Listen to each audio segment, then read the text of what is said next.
Hello, नमस्कार प्रस्तुतियों। देखिए, इस क्लास के अंदर हम राजस्थान सीटी एग्ज़ाम 2024 की तैयारी के लिए कुछ महत्वपूर्ण प्रश्न देख रहे हैं और जो भी विद्यार्थी सीटी 12th लेवल की तैयारी कर रहे हैं, उनके लिए प्रश्न बहुत ही महत्वपूर्ण रहने वाले हैं और जिनका आने वाले दिनों में एग्ज़ाम है, उस एग्ज़ाम के अंदर बार-बार रिपीट होने वाले क्वेश्चन हैं, तो सभी प्रश्न बहुत ही महत्वपूर्ण रहने वाले हैं। एक भी प्रश्न को मिस मत करिएगा। इन सभी प्रश्नों में से आपके कितने क्वेश्चन सही होते हैं, कमेंट करके ज़रूर बताइएगा। और देखिए साथियों, अगर आप उदयपुर लर्निंग क्लासेस चैनल पर नए हैं तो चैनल को सब्सक्राइब ज़रूर कर लीजिएगा। ठीक है, तो देखिए इन महत्वपूर्ण प्रश्नों की श्रृंखला में आज का अपना महत्वपूर्ण प्रश्न आपके सामने है। तो आज का क्वेश्चन इस प्रकार है, फुलवारी की नाल अभयारण्य किस जिले में स्थित है? तो देखिए साथियों, फुलवारी की नाल यह अभयारण्य कौन से जिले में स्थित है? ठीक है, तो देखिए इसका ऑप्शन 1 है भीलवाड़ा जिले में, ऑप्शन 2 राजसमंद जिले में, ऑप्शन 3 उदयपुर जिले में, ऑप्शन 4 है अजमेर जिले में। तो देखिए साथियों, फुलवारी की नाल यह जो अभयारण्य है यह उदयपुर में स्थित है। ठीक है, उदयपुर जिले में। तो इस प्रश्न का ऑप्शन 3 इस प्रश्न का बिल्कुल सही आंसर हो जाएगा। ठीक है साथियों, बहुत ही महत्वपूर्ण प्रश्न है, ज़रूर याद रखिएगा।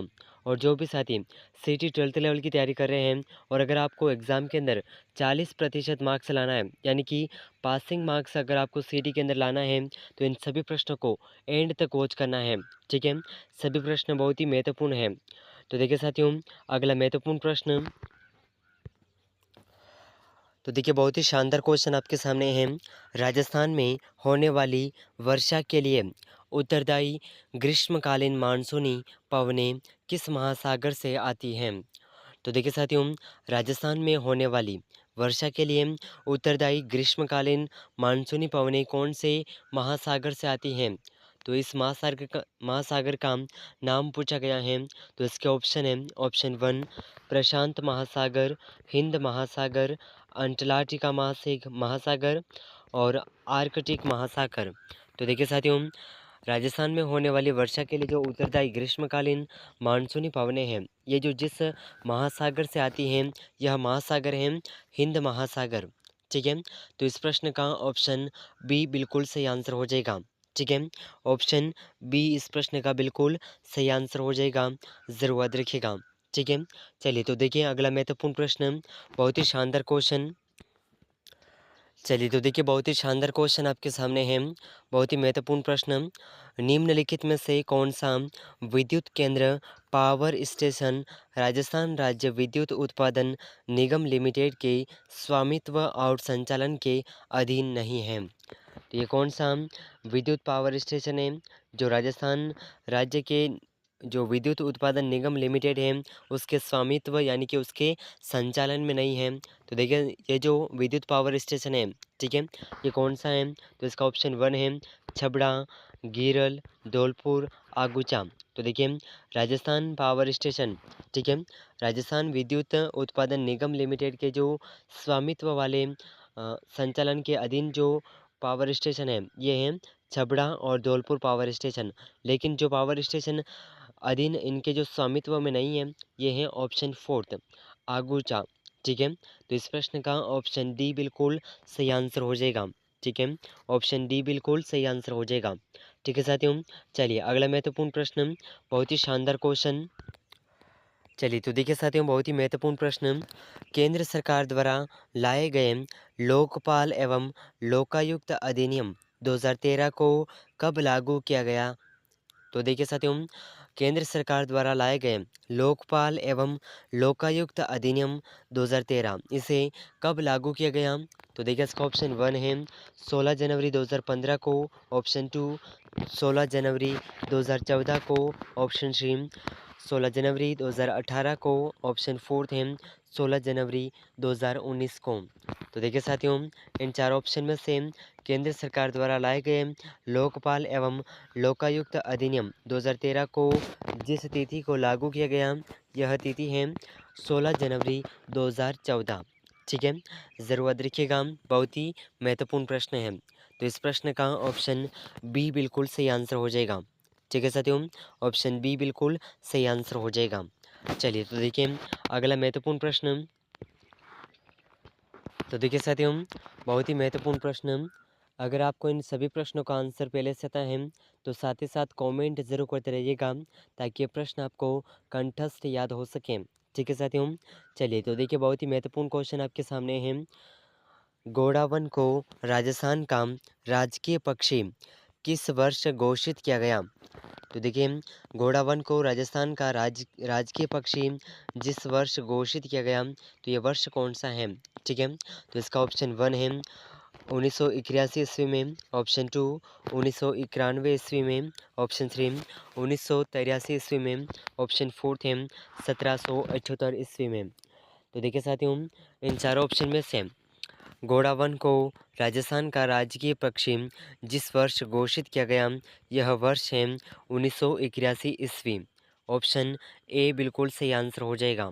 ठीक है, इस प्रश्न का ऑप्शन ए बिल्कुल सही आंसर हो जाएगा, ज़रूर याद रखिएगा। ठीक है साथियों, चलिए तो देखिए अगला महत्वपूर्ण प्रश्न, बहुत ही शानदार क्वेश्चन। तो देखिए साथियों, बहुत ही महत्वपूर्ण प्रश्न आपके सामने है, और ये प्रश्न साइंस से रिलेटेड क्वेश्चन है, और सीटी एग्ज़ाम 12th लेवल के लिए बहुत ही महत्वपूर्ण रहने वाला है। ठीक है, तो देखिए क्वेश्चन इस प्रकार है। निम्नलिखित में से कौन सा मेलानोनेरिया त्वचा कैंसर का कारण है? तो देखिए साथियों, इनमें से कौन सा ऐसा मेलानोनेरिया यानी कि त्वचा के कैंसर का कारण होता है? तो देखिए साथियों, इसका ऑप्शन वन है अम्ल वर्षा, ऑप्शन टू ओजोन अवक्षय, प्रदूषण और एलर्जन। तो देखिए साथियों, इन चारों ऑप्शन में से जो मेलानोनेरिया त्वचा का जो कैंसर का कारण होता है, ये कौन सा है? तो ये है ओजोन अवक्षय। ठीक है, और ये किसके कारण होता है? तो परावक्षी।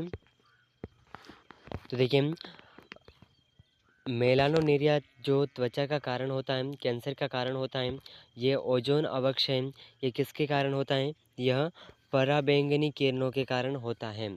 ठीक है, तो इस प्रश्न का ऑप्शन बी बिल्कुल सही आंसर हो जाएगा। ठीक है साथियों, ऑप्शन बी इस प्रश्न का बिल्कुल सही आंसर हो जाएगा। ठीक है, चलिए अगला महत्वपूर्ण प्रश्न, बहुत ही शानदार क्वेश्चन। चलिए तो देखिए बहुत ही शानदार क्वेश्चन आपके सामने है, बहुत ही महत्वपूर्ण प्रश्न। इनमें से कौन सा मानव शरीर का सबसे कठोर पदार्थ माना जाता है? तो देखिए साथियों, यहाँ पर जो ऑप्शन दे रखे हैं, इनमें से कौन सा ऐसा पदार्थ है जो मानव के शरीर का सबसे कठोर पदार्थ है?